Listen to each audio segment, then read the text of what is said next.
Okay, welcome to another episode of Diary of a Sales Expert podcast. As you all know, I love to do interviews with brilliant business people who can share insights and knowledge that can help us all get better at what we do. And one of the big questions I've been asked for a long time is about the nature of the role of procurement. Procurement is one of those things that's a critical factor. If you're selling into big organizations, you've got to understand it. You've got to be able to learn to work with people in procurement. I thought, well, actually, nothing better than to do than rather than me talk about it, which I don't know much about, I'll bring an expert on to talk about it and share her insights. So I'm really proud to have Lindsey Eynon that's joined me today. So thanks for joining the podcast, Lindsey. How are you? You all right? I'm very well, James. Thank you. Thanks for having me. Appreciate it. Yeah, great. Well, it's great to have this chance to chat. Before we, people get to know a bit more about some of the questions that we've talked about. Talk a bit about your background and career. You've had obviously a career doing a number of things, but you were in procurement and still are in procurement and have been a procurement expert for a number of years, right? This is your area. You know it very well. Tell everyone a bit more about your background and sort of what got you into procurement and sort of, what made you sort of fall in love with it, as it were. Yeah, sure. I think probably similar to a lot of procurement professionals, accidentally. Is how I got into it. Although my father was in procurement for all of his career and also in automotive, which is where I sort of grew up, as I say, in sort of the procurement world.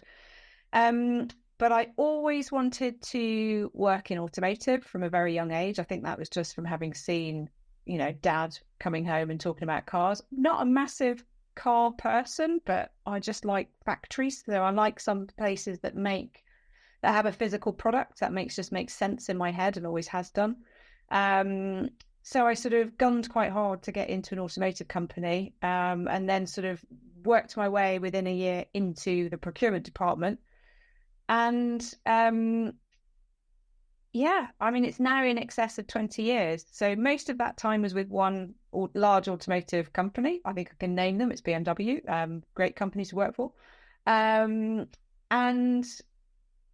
what about it? I think it's probably variety. So from day one, and I got quite a baptism of fire. So I sort of got taken into a department that were rapidly increasing, so short on people, and therefore short on time. And I got given a suite of suppliers and a commodity set, and told do your best. And with yes, of course, with guidance, but in the early days, it was a little bit of, we need you to get on with this. And that just happened to be the sort of environment that I loved and the way that I learned best. So it was variety and, gosh, problem solving. That's probably how I describe it, problem solving. I was going to say, it's a really interesting point you mentioned about problem solving, because I talk to people a lot about sales being problem solving basis. So it's actually quite good that the two align. If actually, maybe that's something we'll pick up on with later. But just interesting that you mentioned, obviously, I know you worked for BMW for a long time. But that's it's those, you look at some blue chip companies that you like to have on your CV. That's definitely one. How was it? Just the whole, how did you get your gig or your chance at BMW then? Because that's there's probably a lot of people around the world that would love to be in a position where they're working for an iconic brand like that. How did that come about for you? Well, probably in the way that I'm going to, you're going to talk to me later about, how do you get the attention of a procurement department and I'm going to say the opposite of what I'm about to say now, but I think I just annoyed them. Because I just kept contacting them, and this was in the very early 2000s, and to the point where I think it was pretty much every week I would contact them to say, I really want to work for you, and they would occasionally come back and go, yeah, you're on file, and I would just keep going, and eventually I got an email from them to say, okay, there was a graduate sort of intake for a 1-year placement, which was in logistics. It was nothing to do with procurement. And I went down for the interview, and I just sort of said, I'm having this. This is a way in. And so spent the first sort of 9 months of my career with BMW in the warehouse. But I would say dogged determination, how I got into it. Do you know what? It's a really interesting point you mentioned there around persistence. It's one of the things that I talk to people a lot about in sales, that you've got to be persistent. You've got to have this courage to sort of, and also you have this drive, by the sounds of things, you had this determination that's where you wanted to work. And it was like, Yeah. nothing's getting in my way. Yeah, it's true. I was, the badge was, it was a bit of an ego thing, I think. And, yeah, the badge was important. So the who it was for, who I was working for was important. I wanted to work for a company that was respected, that was well known. And I think that was all about me. And as I've got older, I've learned a lot about myself and, and egos generally and all the rest of it. But yeah, I think that's probably what it was. It was a pride thing. I wanted to work for a big, well-known, respected organization. So, but finding the balance between, being doggedly determined, and not being an irritation, yes. And if I got it right, I don't know. But it was, I mean, there's a lot to be said about being in somebody's mind when they have a problem to solve. So and I've used it sort of from the buyer's seat. You remember people who make themselves known, and not in a way that they're continually bugging you, but who have helped, whether they've helped you in the past or whether they are just in your periphery. And I think that's what happened in this case. I just happened to be in HR department's line of vision when a gap came up. So you say that, and I know you're underselling that a little bit for your basis, but I think that's so powerful, and it's a massive, we're going to talk about procurement in the main today, but that's a massive message for people in any sales environment, which is if you want something, you've got to be persistent. You've got to, I also people about, being able to be, show value and be persistence and value. Actually, here I am. Here's a bit more about the skills I can bring. Here's some ideas that I've got. Here's some things I think I can do to help you. Here's what I'm seeing in your industry, whatever. That make people go, do you know what? This person, they're really they're on the ball here. They know their stuff. And I'm guessing that the graduate team at B&W thought, this lady knows her stuff.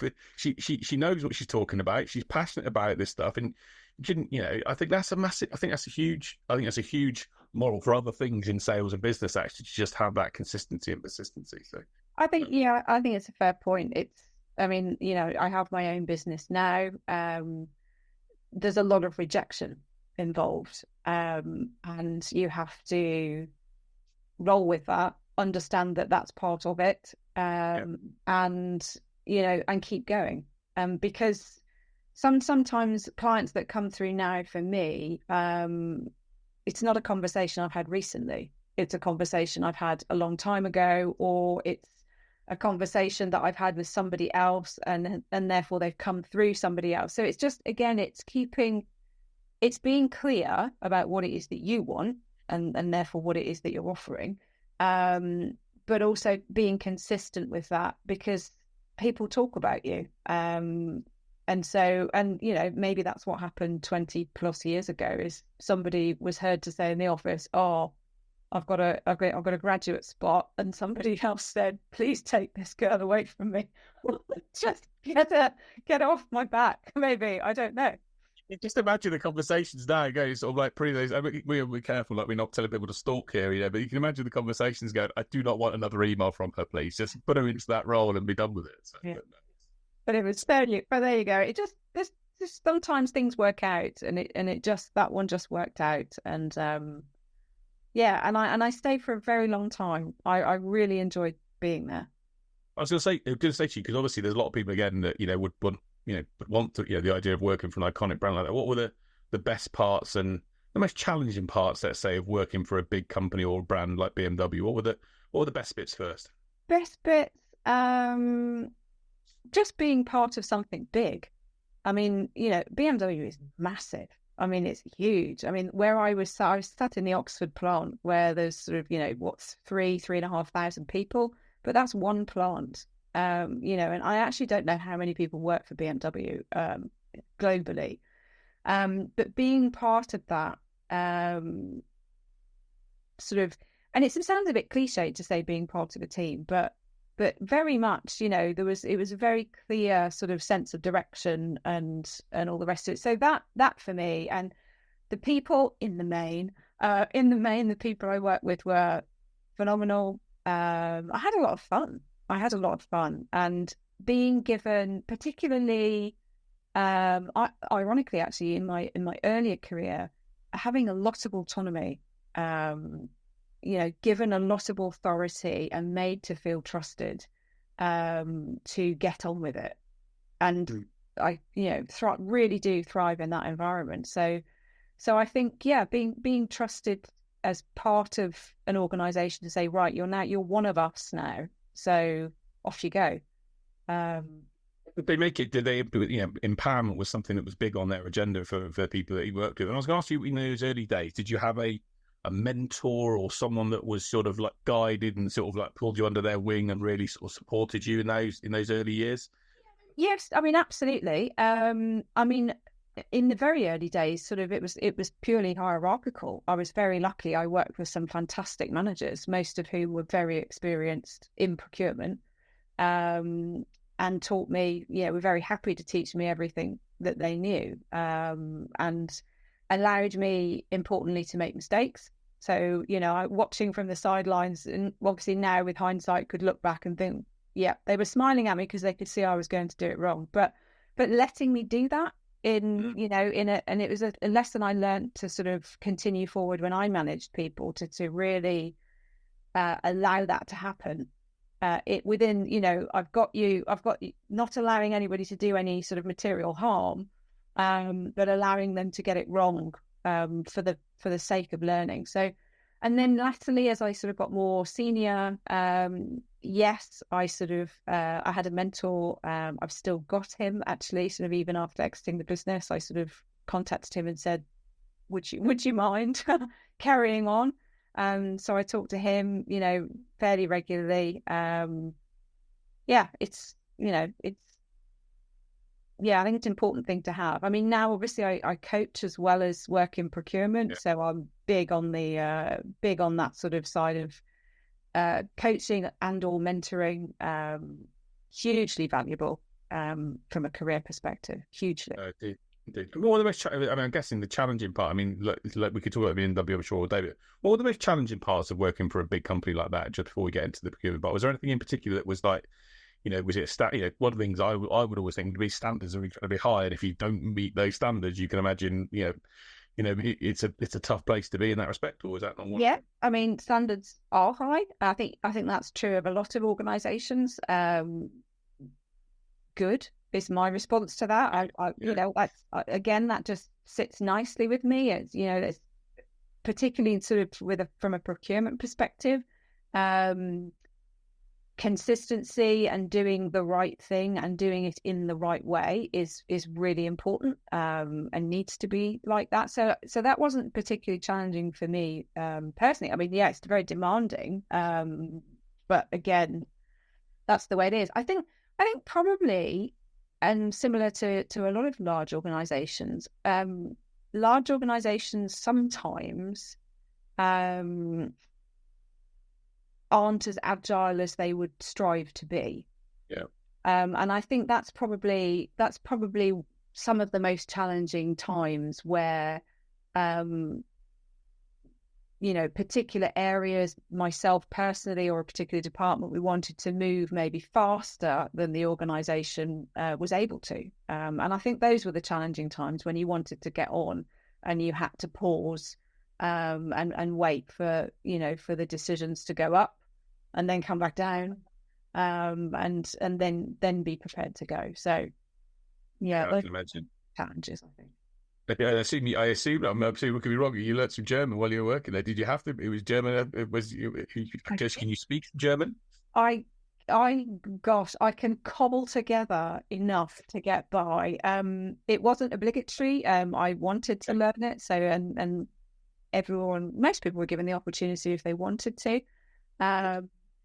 I really enjoyed it, and I'm really not very good. Even I had a lot of lessons, and it's not a natural skill, unfortunately. So I can get by, but please don't test me. Oh, wait, well, I can only count to 1 to 5 or 1 to 6 in German, so you're not going to get me testing in any part of that. But anyway, look, it's all good. So let's talk a little bit about I want to get into procurement and what procurement is, and 2 questions, but I guess into one is that what is the core function? People, a lot of times we talk about procurement being sort of getting in the way, and they feel like they stop them from making the progress and they stop them from doing the deals that they want. But what do you, in your mind as an expert in this space, what is the core function of procurement, and do you think salespeople understand that role? And if not, what could they do to better understand it? I think a lot of them understand. I think the common misconception is that we are there to squeeze cost, and that's the primary and only objective that we have. And cost is part of the function. I always say to people that procurement are there as a service to the organization that they're representing. So my customers, when I'm sitting in a procurement role, are the internal stakeholders to the business. My job is to help them deliver their project. So that is from a timing point of view, that is from a quality point of view, it is from a risk mitigation point of view. So all the terms and conditions side of things that come into it. And it's from a cost point of view. So it's sort of delivering on a number of levels, and when it works as it should, then I've heard many times, and I've seen the roll of the eyes and like, oh, here we go, procurement. Let's add 2 months to our project timing plan if they're involved. And obviously, I believe they always should be involved in a project. But yeah, we're there almost as gatekeepers, I would describe it as. We're there to ensure that the interests of the company are protected in the... I suppose you use the word protectors. You're sort of someone else protectors, right? Yeah, it's sort of, a lot of overchecks, a lot of due diligence, way before we get to the part of let's talk about the numbers. And yes, the numbers are part of it, because part of the responsibility of the buyer is to ensure that we're getting and achieving value for money. But it is not about, the lowest cost at all costs. It is about, are we achieving value? Are we delivering, if we buy this, are we delivering what the stakeholder intended? And I guess the challenge, and I'm sure you've seen this lots of times, is business people have a perception, let's go down that path, which is sometimes emotionally driven or whatever else, because they've seen something, they want to do something. But yet, that it's sort of the yin and the yang, right? But that's, we need to go and do this. Whereas you guys are the sort of a bit more, okay, let's look at that, but let's look at it in a structured way. And have you had experience, I'm sure you have, of experiences where it went completely wrong because people didn't follow the structure and the plans and the guidance that you guys, or the protection that you put in place? Yeah, I mean, we've seen, some instances where it's gone off. I call it off-piste, where we've gone a bit off-piste, where procurement maybe is brought into the project either too late, or let me rephrase that, as maybe not as early as could be beneficial, or sometimes even after the fact. And it's a little bit like an insurance policy. We always sort of say, you don't need insurance until you need it. And so there's probably many times that things have been bought, maybe the stakeholders gone off on their own and done something. And, so many times it's worked out fine. I guarantee that the first time it doesn't work out is the phone call that then comes into us, because procurement are also, a natural escalation route within the supply chain. It's the buyer that's sent out to talk to the supplier if something's gone wrong. So yes, I've seen lots of things sort of not work out as necessarily want them to. And interestingly, a lot of them is around contracting. That's again, it's that insurance policy of you don't need it till you need it. Contracts, I really love them. I love contract management. It's one of my big weirdo passions. Happiest with a big chunky highlighter pen and people not agreeing with my terms and conditions. it's a great conversation to have. But the target of a contract is that you never need it, that you agree it and you put it in a drawer. So the things that go wrong are normally around those where something hasn't gone as we wanted it to in the very early stages, which means we've got a bigger problem, mostly through miscommunication, mostly through I thought we meant this, and the other person saying no, I think we meant this, and without that foundational piece of, well, what are we agreeing to? Bigger problem to solve. And there's a scenario I've got around that afterwards, which reminds me again of exactly that same thing and of things that I've done in the past where I've made mistakes where it was the line. But just think about, you're getting in sales. Obviously, you've engaged and had your day-to-day job when you were, let's say, in your middle part. You're toward your senior, when you're in the senior roles in procurement. Would you get a lot of people, salespeople approach you guys, or would they go to the buyer? Because normally people would say, well, actually, I'll go to the buyer or I'll go to procurement.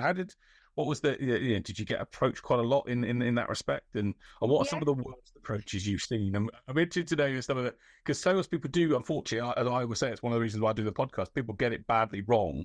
And I bet you've seen some absolute horror stories of people trying to sell into a company like BMW in a completely the wrong way. Yeah, I mean, yes, I've seen. Used to get approached a lot. Still do, sort of when I'm sort of sitting in a procurement role, and people that get it wrong. I mean, the first thing I would always say to a supplier is it's not procurement that spend the money. We don't have our own budget. The procurement department are spending the budget of other areas. So we're fulfilling needs from around the business. So I always my advice has always been to suppliers who were very, very, very keen is go find the person in the organisation who loves what you do. Go, if you're basically, if you have a product or a service that is, you very clear about who it's for and what it does, go find that person in the organisation, because I guarantee if you find that person, they're the ones that are going to come to me and say, oh my God, I have to have this. And then they're coming with their little pot of money already ready to go. They have the budget. Suppliers that sort of approach me sort of get the response probably that BMW gave to me as I'm in my early days as a candidate. It's like, well, okay, thanks for that, and you're on file. But I don't, right now.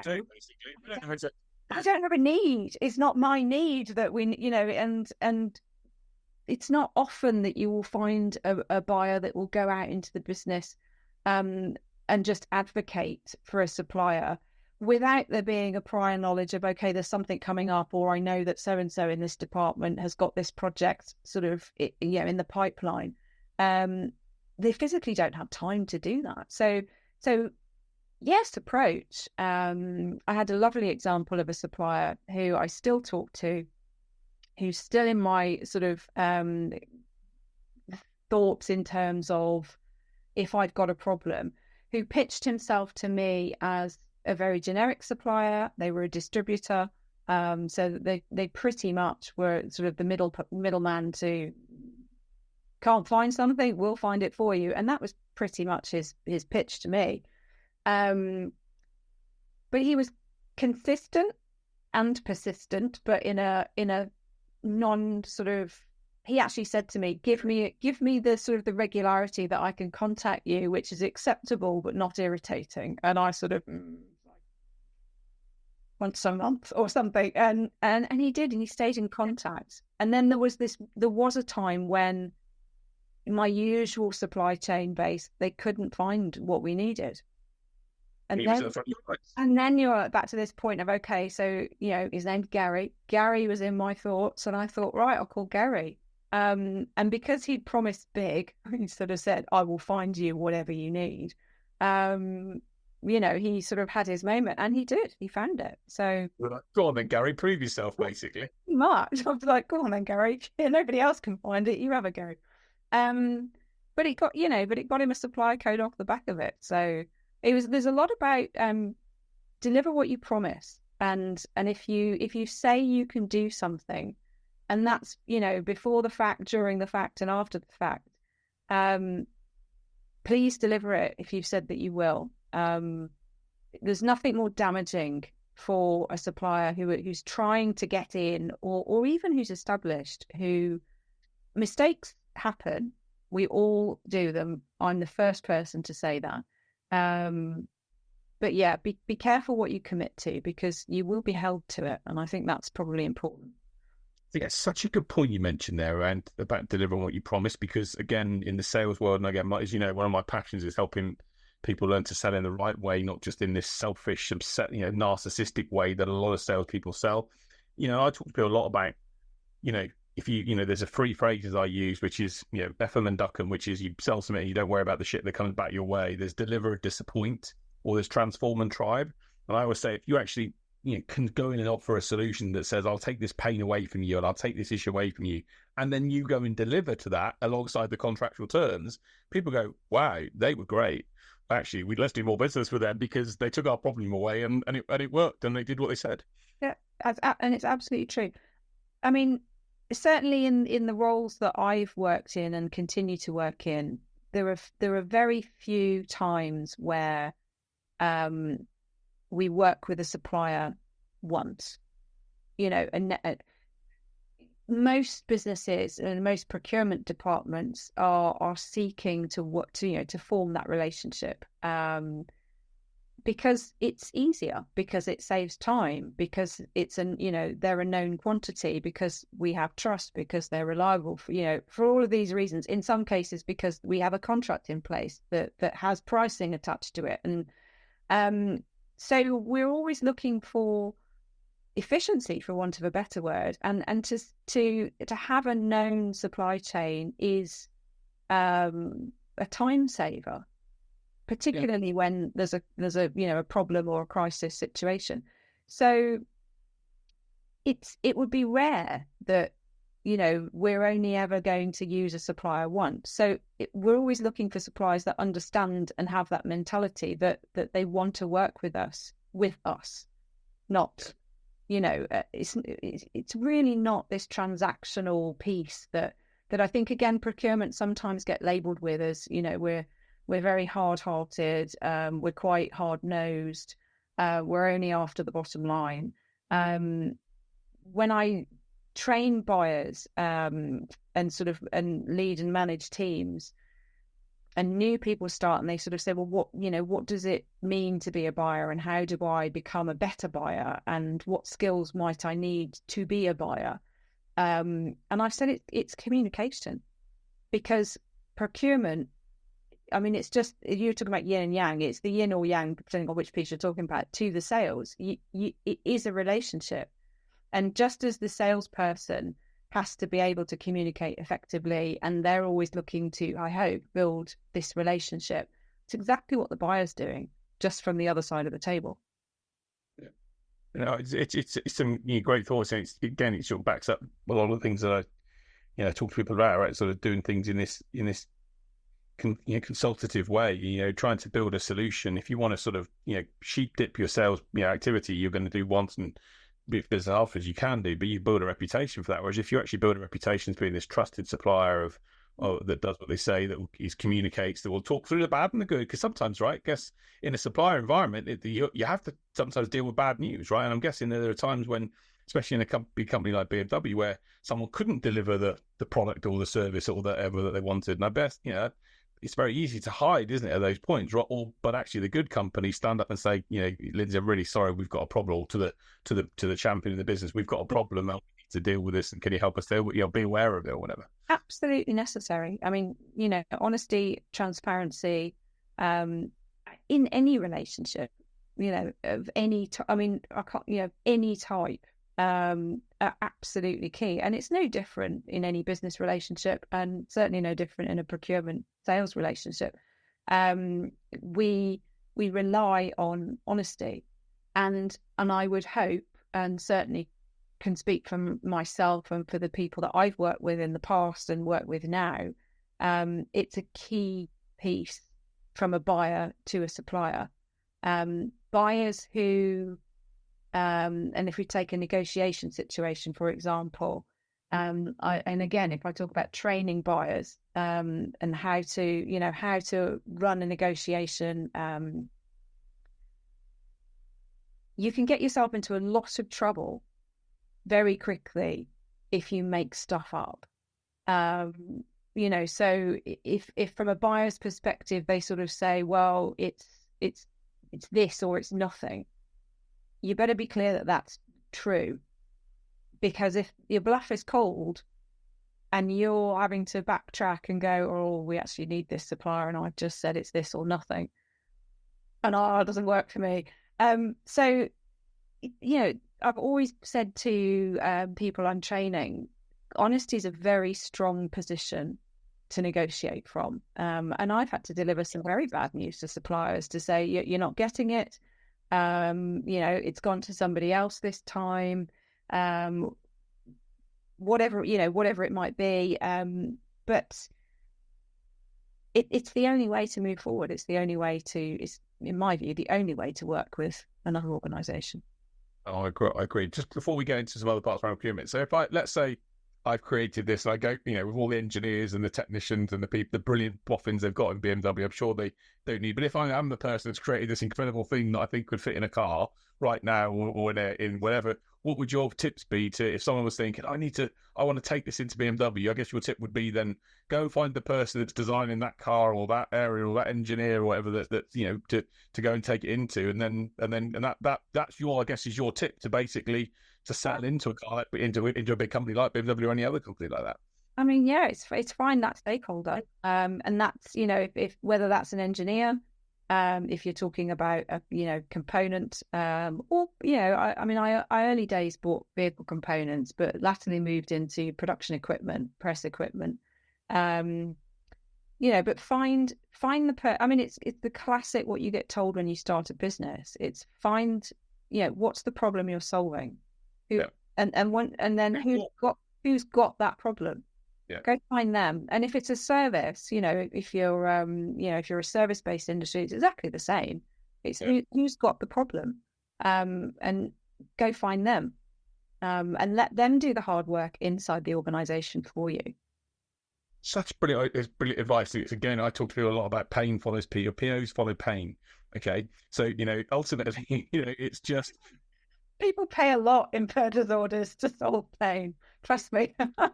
If you're sitting there as whatever the role is in any organisation, and I always say to people, your job as a salesperson to imagine. I always say to them, imagine that your contact is sitting there with their hands over their head, with a headache, with feeling stressed about an issue. Your job is to be the person that can go in and make that world a better place for them. Mm-hmm. And to actually, if you then can do that and show them it can, they'll keep working with you time and time again. But it's people get lost in the element of sales, being, well, I'm trying to sell something to them. But if that's not a problem for that person, or it doesn't have an impact in their business, then why are they going to?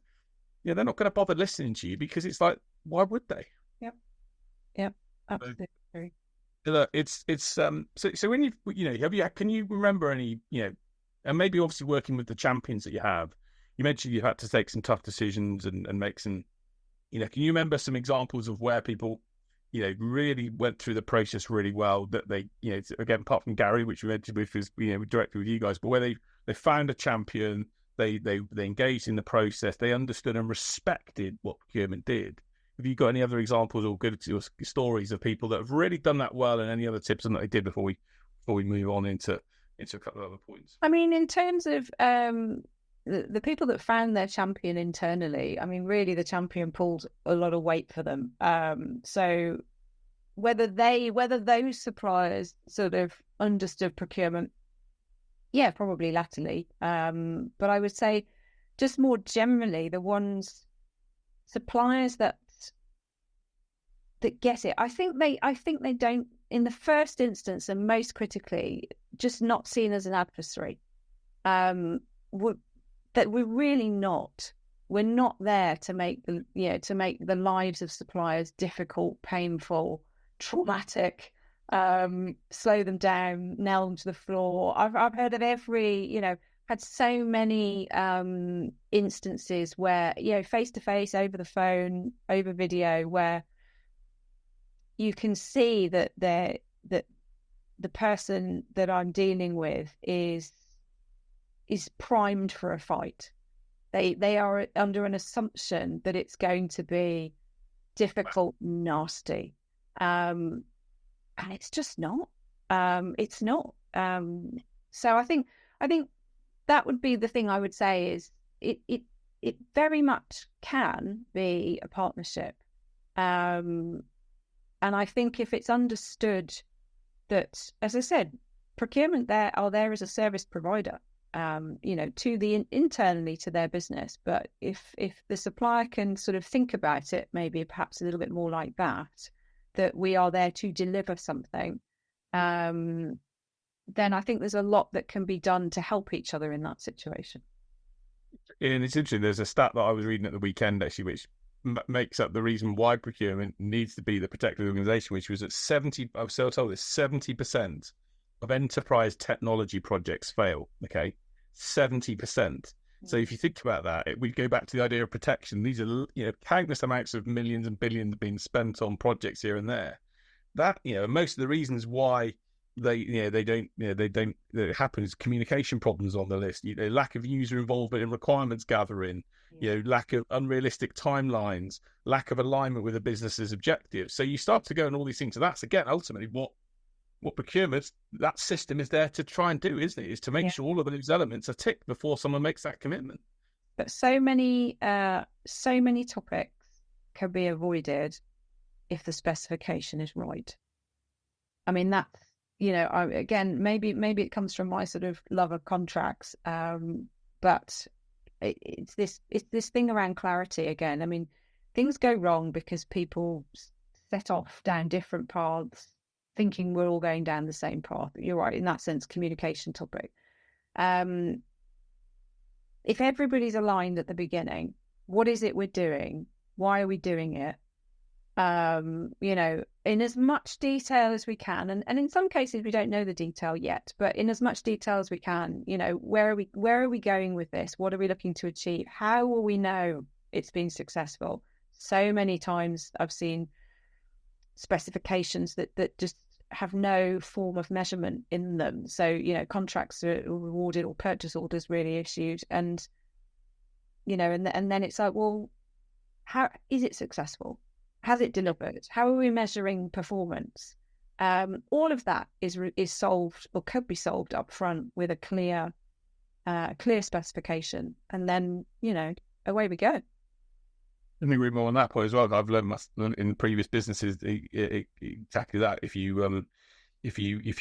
rubbish in, rubbish out, right? And if you literally put a crap spec together, you get a crap product, and everyone then starts saying, well, why did it happen? It's like, because you didn't do it. And I learned from that perspective, especially in technology, that bit of time planning up front, just to go through scenarios and go through different stuff can make such a big difference. But have you ever been in a situation where, I'm sure you have, but where you've recommended a deal not to move forward because of either the approach of the salesperson or the company? Have you ever had situations where you were like, no, sorry, this even though the champion was keen on it, you were like, we have got risks here for the business that we, and for whatever reason that company hadn't shown you, or that person hadn't shown you enough assurance? Yep. I mean, yes. It depends on what it is that you're buying, because in some cases you find yourself in a situation where there is one place to get what you need. And those ones are very challenging, because then you have to work very hard to ensure that everybody's getting the best that they can from it. But in the more common situation where we're in competitive tender, which is almost always, then it becomes in some instances a quantitative decision. So it's yes, price. I mean, there's no point saying price does not play a role. It absolutely does. This is why the specification is so important. Because if we can be really clear that everybody has quoted for the same thing, you can start to be a little bit more dynamic with your decision making, because we're comparing like for like. Don't have a strong specification, then we start to say, well, okay, well, are we going to be getting the same thing from multiple places? But yeah, if topics around terms and conditions, So back into this protection mode, if I've got a supplier that is on board with terms and agrees to them, and I've got a supplier who, I've got 14 disclaimer points and, not this one, not that one. And, then I'm going to go with the one who agrees. I'm going to protect the company. But probably more than that as well, it's, do I want to work with this supplier? And when I say I mean me as the representation of the company. Do I want to work with this supplier longer term? And that a lot of that is qualitative. So a lot of that is, how do they present? Are they, do they communicate well? Are they communicating with me in a timely manner? Are they open to discuss difficult points in some cases? How do they react to an inevitable curveball of, we forgot X, Y, Z, or the timeline has, shifted. Are they going to look after us longer term? Because again, very few purchases are a one-off. You deliver it, it's finished. Most of them, even if it's a piece of kit that's being bought, there's a maintenance contract attached to it for 3 to 5 years, So it's always looking at it from a point of view of, do I want to be in a relationship with this supplier? And that is based on opinion, a personal opinion in some cases. So yeah, who you're interfacing with and the experience that you have during the tender process makes a big difference.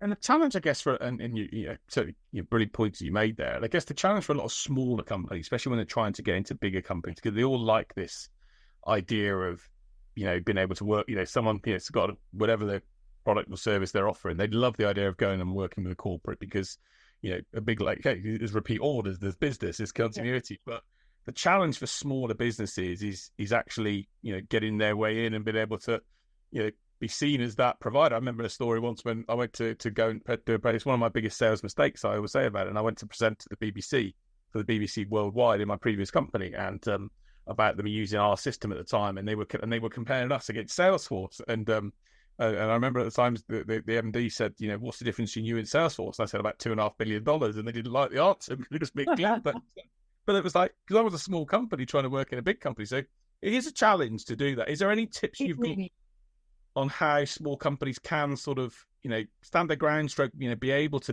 get into that position? Yeah, and I'm not going to say it's easy, because that would just be unfair and not true. I have a small business myself, and it's a very difficult place to sit. You even with a corporate background, it's really, really hard. I think what I would say, sort of with both hats on in that instance, is leverage that difference. So yes, you are different. Don't try to pretend or emulate that you are something that you're not. I see a lot of businesses. It's interesting. Sort of try to inflate the size that they are, sort of talk about it themselves in terms of we instead of I. Think just things like that. And we talk right at the start of this about, what some of the challenges of working for a large organization. Well, in some instances, they can be a bit slow, perhaps. Perhaps, they have a large chain of hierarchy. So they can't try something without having a lot of people say yes first. So by the time they start to try something, maybe a lot of time has passed. There's a lot of positives about being small. You can try stuff very quickly. You probably have a, short or even flat hierarchy. Leverage that. So, what's the difference between you and Salesforce? Well, I'm faster. I care about this more because this is my business. I will look after you because you'll be talking to me. another number. We're not another number. We are going to give you are going to be our, we're going to focus on giving you that best quality attention. Okay, I didn't say this. I've had loads of people, loads of suppliers say to me as a buyer, "Oh, we genuinely will look after you and make you feel special." So I've heard it hundreds and hundreds of times. But again, then you're back onto the, deliver it. And if you show them how you will do that, it's, again, you're going to get a lot of doors in your face. You are. I'm afraid that's the way it is. But it's not impossible. It's not impossible. I've worked with and continue to work with some very small suppliers, some of whom are one-person businesses. It does happen. It can happen. And it's interesting. I always ask the question because I've always been one of those people again that likes to, look after people. Thank you for doing what they do. If you can ask the question, it's the obvious one. If a supplier was to, at Christmas drop a nice box of wine or whatever else through to you or to, I don't know, the rules have changed over the years, but back in the early days, did it affect you much? Did it affect you? Not the fact, obviously, their service, whole product had to be good, but did it make you think, oh, they're lovely, those people? And did it sort of, affect you in that way, or not really? No, not really. I've only ever worked in places where there have been incredibly strict policy around that. So I think back in the day when my dad was in procurement, I remember, and maybe this is why I wanted to go into procurement, I don't know. At Christmas time, my dad would come home, having had it signed off, I want to stress that, they would come home with a boot full of booty, from suppliers. It never happened in my day. It was just a zero tolerance policy, and it was, I think rightly so, just to avoid that ever being a possibility that it could be considered that something might have happened. So I used to really enjoy getting a Christmas card. I was allowed to accept a Christmas card, and if it was handwritten, I was like, woo, it's a winner. But no, I don't think it does. I think actions speak a lot louder. The suppliers that I remember, the suppliers that I still would recommend to organisations that I work within now, are people that I sound so cliched, but went the extra mile, who didn't have to, but who helped me when I needed them to help me. Yeah. There's a blog I have, which I call the hidden 10%. And the hidden 10% is that what I was saying to salespeople around having that desire and passion to do it, even though you're not going to get paid for all, you not expect it, or that you don't have, you give without an expectation of getting back, or it's just that ability to be polite if someone says no, but just, be respectful, that I think is the difference between the really good salespeople and the average salespeople. And the ones that are average just sort of, don't put it. Whereas the ones that have got, no worries at all, Lindsey, I'll do that for you. Totally understand we may not get the deal, but I'll totally do that for you or whatever else. And it just does make you think, well, actually, they're good people. Yeah, and to stress, I think from my side as well, that doesn't mean doing something for nothing. I've always said to suppliers, that's never an expectation. It never has been from me, and it never will be, that I get something for nothing, because that's not fair. And I'm a massive believer in fairness in supplier relationships, in contracting. But it can be something as simple as a follow-up. How did that land? Have we answered your question? Is there anything else that you need? Just something like that. It's just it's isn't it? Human element to it. It's remembering that, we're all people, we're all trying to do something, we're all probably very stressed and very busy. And if we can just be nice about it at the same time, it's like, oh, thank you very much. But again, I have the similar approach where I've taken with organisations where, and I've used it with their payroll, not payroll, with their accounts payable teams, because they're always the people that never get, anything never get taken out or whatever else. And I remember just, dropping through just a Christmas card with a little person like that. You said a person, I did include a box of Ferrero Rocher, I can't lie, but I was like, but the idea of just literally saying, I just wanted to say thank you for doing what you did and paying my invoices on time. And it wasn't meant in the sense of just, trying to, but just because they weren't involved in the decision, but it was just a thank you and a gratitude that for doing what they did on a regular basis. And I've done that and actually people do appreciate just that little bit of kindness, that little bit of gesture, that small, even if you can't give them something because of rules and policies, just that small gratitude and basic human manners, isn't it? I think it's a recognition piece. It's understanding that almost everybody is trying to do a good job. Yes, things go wrong. Yes, we all will make a mistake. Yes, we will all have a bad day and be a bit snippy on the phone.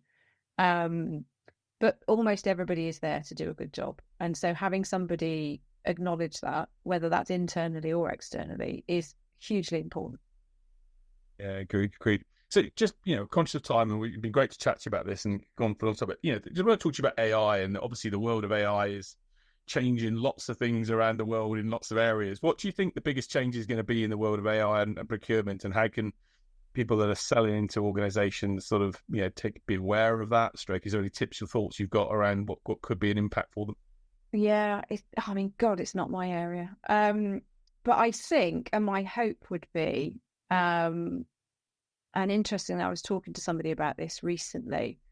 I hope it's going to be around reporting, selfishly speaking, for me as a procurement person. Transparency of data. And I've noticed this now in a number of organisations that I've worked in.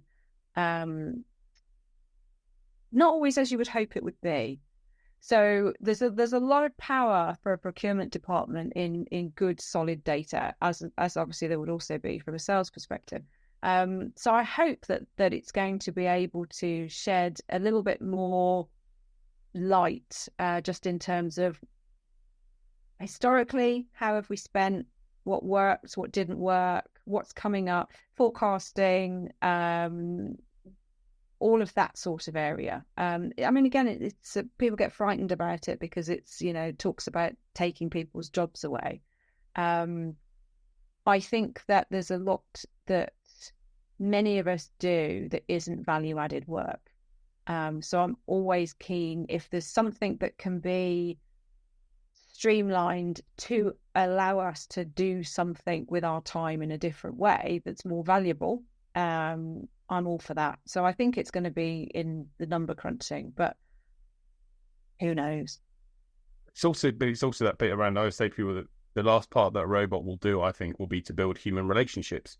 And it actually backs up some of the things that we've just talked about over the course of the last 45 minutes around communications and being able to deliver on what you promise and to be able to build that relationship and that courtesy and those other aspects which are the most, the pivotal parts of doing business. Yeah, I think about it in terms of, just building on that completely. We've all, as sort of individual consumers, we've all had to deal with the chat robot, chatbot. See, I can't even call it the right thing. So that's how up on it I am. But we've all had to sort of, interact with that, which occasionally works, but quite often comes back with a response of, I don't really know what you're asking for. How many times would we rather be given a phone number? Maybe I'm showing my age here, but I think you're right. Can I have a phone number, and can that please be answered by a human being so that I can explain what the issue is and so that you can help me with it?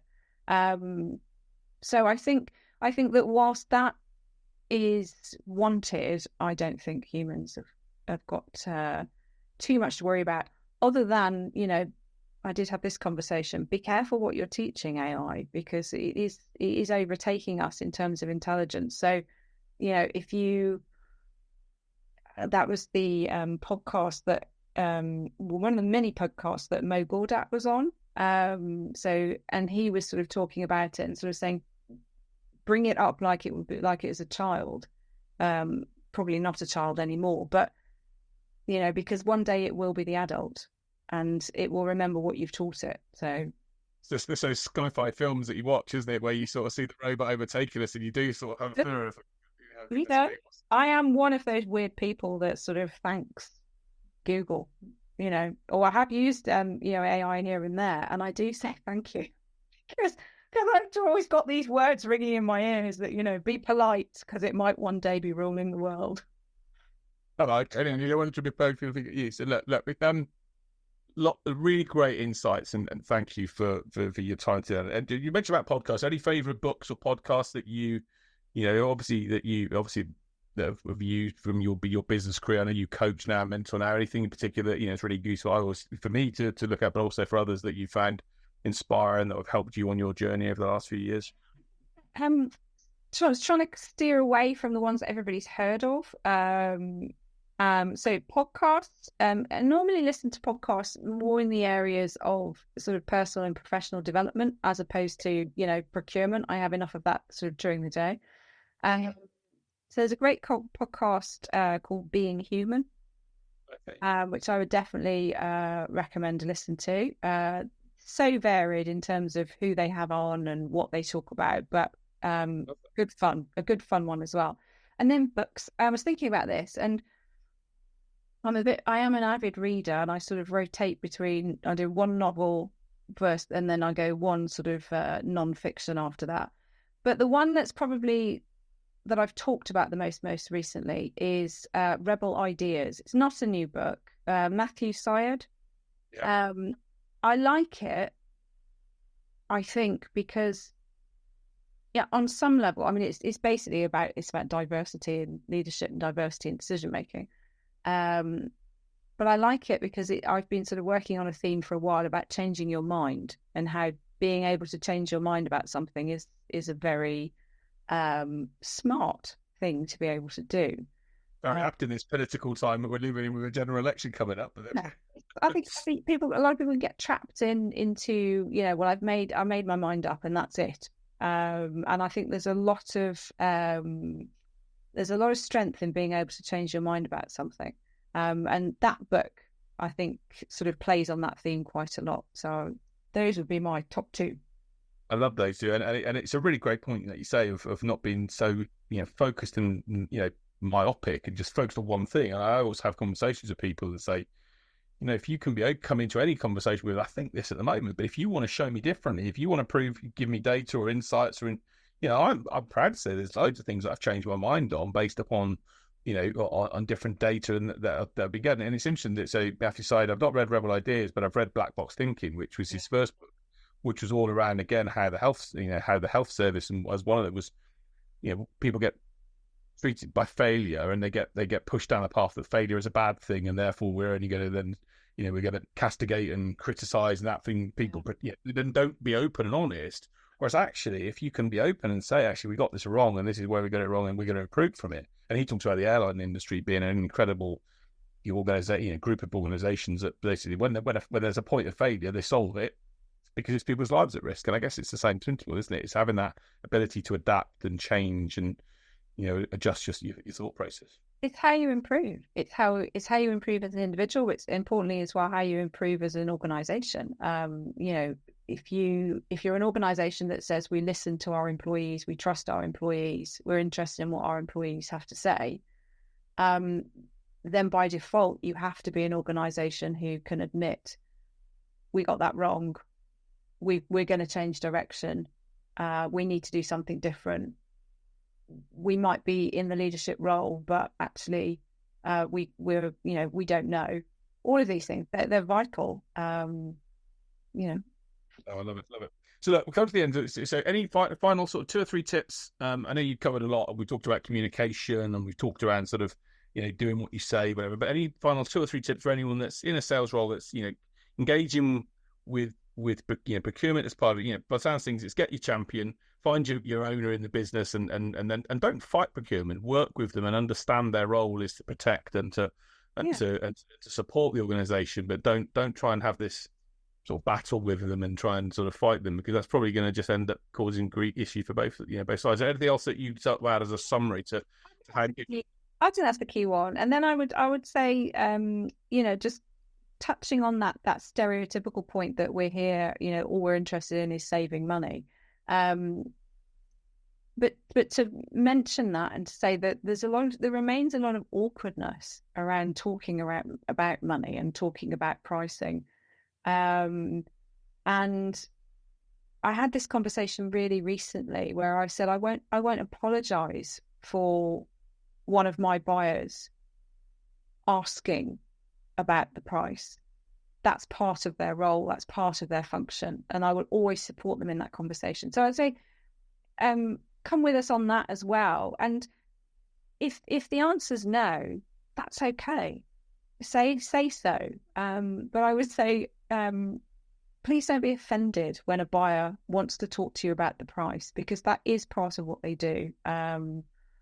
So yeah, just be magnanimous with us, I would say. But also it goes back to the point that you said, if you've built the relationship with the point of difference with the champion, if you're in any organization and, you as a procurement team will come and say, well, that person's offering this price, this was this price. And I always talk to people about tenders, by the way, I'm going on a bit here, but it's really important because I say, if you've influenced the tender, i.e. you've influenced the specification, your chance of winning that deal is far greater, because if you've had the chance to put something in there that's your difference in the market, and that goes out to a tender process, and someone says, well, I can't offer that A, but I can offer B, but specification indicates that, you've lost because you weren't involved in the initial part of the process. So it's not absolutely true. Yeah, absolutely. Yeah, I've also had conversations with suppliers who were involved in the so the project one is, let's write a specification, and we need some expert support to do that. And it must be, and it's really important to say that the buyers must be making it clear at that point that this specification is for tender. If that is indeed the intention, it's absolutely, from a fairness point of view, you must declare that. But then I've had some suppliers who are then, they're a bit prickly about that and sort of saying, well, we're doing all of this hard work for which they're being paid for, but we're doing all of this hard work and you're going to tender it. Where does that leave us? And I always say exactly what you've just said, in pole position. It leaves you in pole position because you have effectively, metaphorically or actually, you lifted the lid on the machine and got your eyes in there. They didn't. So yeah, I'm with you. And if you can't understand, and also if you can't understand the bigger challenges and problems that cause that specification is trying to solve, which you should have been able to do, then you could then go and identify it. But look, I mean, this is some of the stuff that I think it's great.